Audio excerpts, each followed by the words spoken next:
I keep my eyes on him, I keep my eyes on him, I keep my eyes on him. Then once I see a chink in his armor, boom, and one of his eyes may move, and then I know I have him. And then when he comes to the center of the ring, he still looks at me with his piercing look, and as if he's not afraid, but he already made that mistake when he looked down for that 1/10 of a second.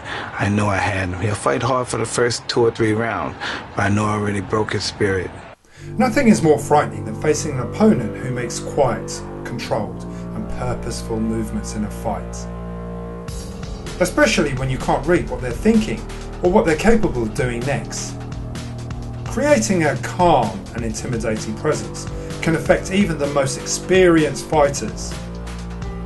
Here are 6 surefire ways to psych out your opponent in a fight. Keep watching.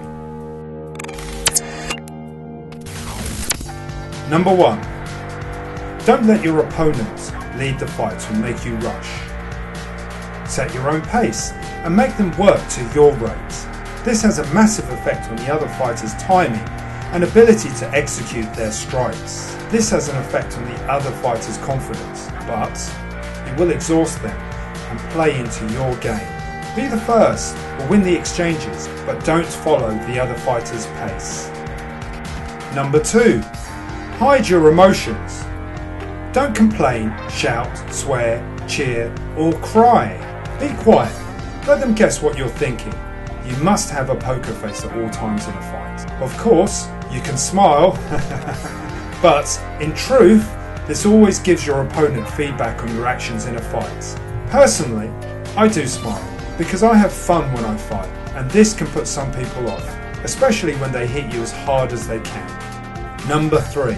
Never show fear or respect in a fight. You must stay composed and confident at all times. Even if the other fighter is inflicting pain or discomfort on you, no matter how confident your opponent, this will create self-doubt in their ability. More importantly, don't show respect to your opponent before the fight. Be neutral, not subservient to their reputation or their level of expertise. With that in mind, don't acknowledge the other fighter's clean strikes when landed. This enforces and inflates their psychological fight against you. Number 4. Remain aware of your body language at all times. Don't cower or hunch your shoulders or assume a defensive demeanour.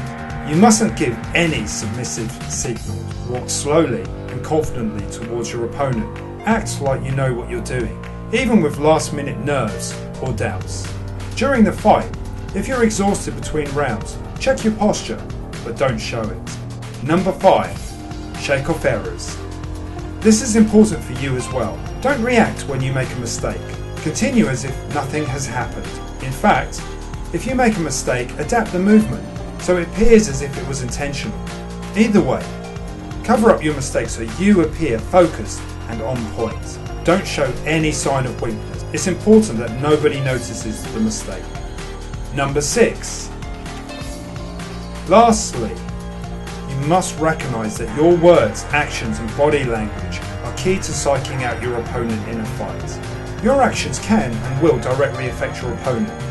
Your opponent will subconsciously respond to how you treat them in the build-up to a fight. Your power is not only in your fists, but also in what you say and do. Hence why trash talking in fights works. So what's the takeaway from this? Well, remember, fights are won or lost in the mind.